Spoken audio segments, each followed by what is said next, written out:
Okay, so I have two top picks for this week, and the first one is a horror film called Caveat, and it's by filmmaker Damian McCarthy, and it premiered, I think, at the Cork Film Festival, but I watched it through the online platform for the Leeds International Film Festival.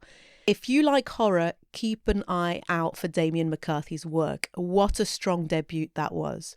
So I'll be brief with the synopsis because I don't want to reveal too much, because it's definitely worth catching once it's out. A lone drifter suffering from partial memory loss accepts a job to look after a psychologically troubled woman in an abandoned house on an isolated island.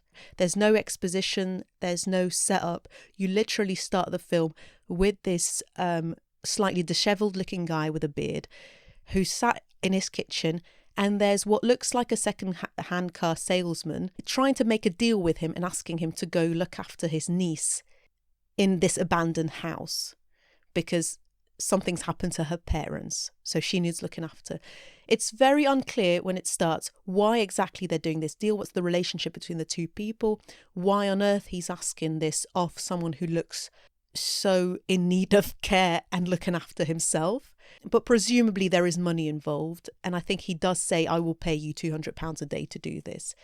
Also, it's not very clear when it takes place. Ben Kaplan looks a bit period. He looks like he's got sideburns, I think, and he looks a bit 70s for some reason. Right, it's very disorientating.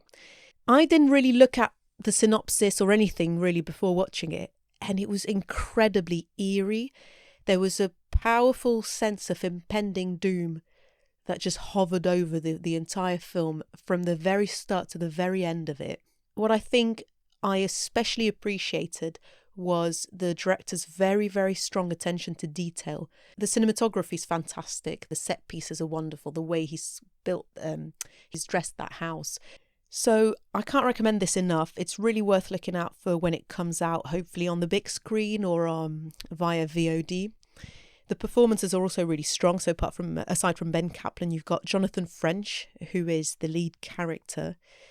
And he is excellent as the bewildered Isaac, whose fear, confusion and determination are palpably bubbling under the surface the whole time. So he never overacts. It's never too much. And you kind of go on this journey with him into this very macabre world that he's inhabiting.